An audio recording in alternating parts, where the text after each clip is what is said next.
বিসমিল্লাহ।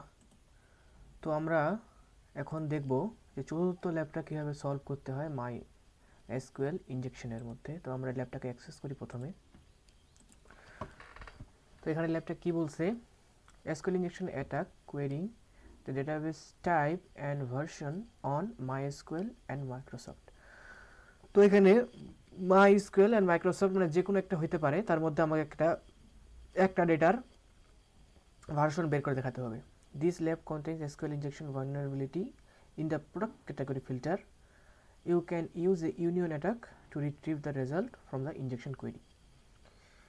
তো আমরা বলতেছি এখানে যে প্রোডাক্ট ক্যাটাগরি আছে সেখানে একটা এসকিউএল ইনজেকশন করা যায়। তো এখানে ইউনিয়ন ইউজ করে আমি ওটাকে কোয়েরিটাকে লিখতে পারি যাতে আমি এসকিউএল ইনজেকশনটাকে পারফর্ম করতে পারি। তো আমি এখানে গেলাম ল্যাবের ভিতরে। সো আমি এখানে প্রথমে দেখব যে আমাদের মূলত এই যে ক্যাটাগরিগুলো দেওয়া আছে, এই ক্যাটাগরিগুলো মূলত ডেটাবেজের অংশ। তো আমি প্রথমে এটা ক্যাটাগরি সিলেক্ট করব। সো ক্যাটাগরি দেখা আছে গিফটস। সো আমি কী করতে পারি, আমি প্রথমে দেখব যে ইন্টারনাল সার্ভার এরর আসে কি নয়। তো আমি প্রথমে এখানে একটা কোড দিলাম। কোডটা দিলাম এই জন্য যে আমি এখানে এরর জেনারেট করার চেষ্টা করতেছি, যে আমি কোয়েরির মধ্যে কোনো এরর জেনারেট করতে পারি তাহলে বুঝবো যে এক্সটার্নাল সার্ভার কোনো একে ডিটেক্ট করতে পারতেছে কিনা। যদি এক্সটার্নাল সার্ভার ডিটেক্ট করতে না পারে এবং ইন্টারনাল সার্ভারে গিয়ে এরর দেখায় তাহলে বুঝবো যে ইন্টারনাল সার্ভার আমার কোয়েরিটাকে ডাইরেক্ট নিয়ে নিচ্ছে, আমি বাইরে থেকে ডাটাবেসকে অ্যাক্সেস করতে পারতেছি। সো আমি প্রথমে দেখবো যে ইন্টারনাল সার্ভার এরর আসতেছে কিনা। ওকে, ইন্টারনাল সার্ভার এরর পাওয়া যাচ্ছে। তো আমি এখন কি করব, এখন নেক্সট কাজ হলো যে আমি এখানে দেখব যে আমার এখানে কয়টা কলাম এবং কয়টা কলাম আছে আমার টেবিলে। তো আমি লিখব অর্ডার বাই 1। ওকে, তো অর্ডার বাই 1 লিখলাম, আমি এখানে সেন্ড করলাম। তো এখনও ইন্টারনাল সার্ভাররা দেখাচ্ছে। তো আমাদের এখানে যেতে হবে চিটশিটটার, আমাদের একটা চিটশিট দেওয়া আছে, এখানে আমরা দেখব যে কেমন করে আমরা ভার্সন বা দেখতে পারি। তো আমি এখানে চিটশিটটাতে যাই।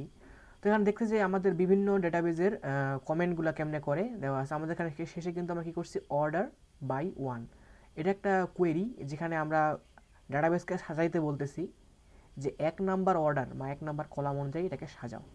তো এটাকে ওকে আসার কথা, কিন্তু সেই ইন্টারনাল সার্ভারে দেখাচ্ছে, মানে এটা এই ডেটাবেজের কোয়েরি নয়, আমাকে এখানে অন্য কোয়েরি দেখতে হবে। তো কমেন্টে আমি যত সম্ভব কমেন্টে ভুল আছে, কারণ আমি এখানে কমেন্টে শেষে ড্যাশ ড্যাশ যুক্ত করেছি, যেটা হয়তো ওরাকলের জন্য নয়, আমাকে অন্যগুলো দেখতে হবে। তো মাইক্রোসফটের একই রকমের ড্যাশ ড্যাশ। এখন আমি পোস্ট গ্রিসকুয়েল এটাতে দেখতে পারি যেটা হ্যাশ। ওকে, আমি এখানে হ্যাশ দিয়ে দেখি কাজ করতেছি কিনা। হ্যাশ দিয়ে দেখি, না হ্যাশ দিয়েও কাজ করতেছে না।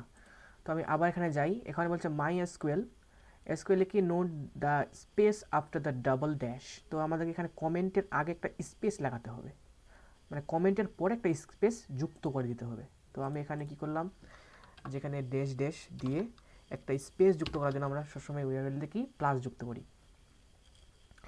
তো আমি যদি এখানে সেন্ড করি, ওকে, তো আমাদের এখানে কাজ করতেছে, ঠিক আছে। তো এখন আমি কি করতে পারি, আমি বুঝতে পারলাম যে এটা হলো আমাদের মূলত মাই এসকিউএল ডেটাবেস। তো মাই এসকিউএল ডেটাবেসের আমার এখন কি করতে হবে, ভার্সন বের করতে হবে। তো ভার্সন বের করার জন্য আমি এখন কী করবো, আমি এইখানে মানে চিটশিটের মধ্যে একটা দেওয়া আছে, ভার্সন বের করার একটা অপশন দেওয়া আছে মাই এসকিউএলে, সিলেক্ট ভার্সন। তো আমাদের এখানে আমি আগে থেকেই জানি আমার দুইটা ডেটাবেস, আমার দুইটা কলাম আছে ডেটাবেসে। তাই আমি প্রথমে কী করবো, ইউনিয়ন ইউনিয়ন কেন দিলাম আর সিলেক্ট এটা কেন লিখতেছি কোয়েরিটা আমি কিছুক্ষণ পরে বোঝাচ্ছি। এখন শুধু আমি দেখেন ইউনিয়ন সিলেক্ট, আমরা কি করব, আমরা এখানে ভার্সন তাহলে ওখানে ভার্সন ছিল অফ করবেন @ টু এখনো আছে ভার্সন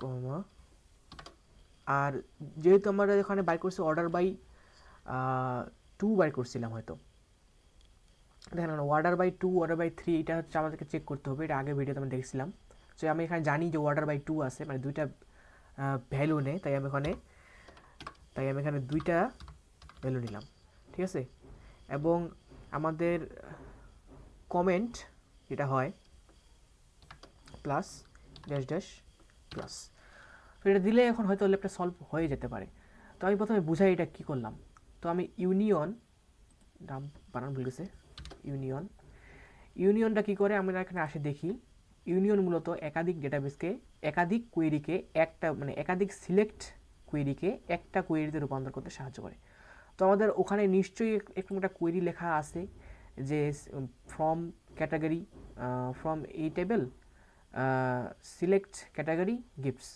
সো আমরা ইউনিয়ন দিয়ে কী করলাম ওই জিনিসটাকে আমি ইউনিয়নের সাহায্যে আমি এখান থেকে আবার সিলেক্ট করলাম কি ওকে যুক্ত করলাম ওই কোয়েরির সাথে যুক্ত করে দিলাম ইউনিয়নের সাহায্যে এবং সিলেক্ট করলাম ভার্সন এবং ওই যেহেতু ওই টেবিলে দুইটা কলাম আছে তাই আমাকে ভার্সন এবং নাল দুইটা আমাকে প্যারামিটার পাস করতে হইলো নাহলে কিন্তু ইরর দিয়ে দিবে ঠিক আছে তো আমি যদি এখানে সেন্ড করি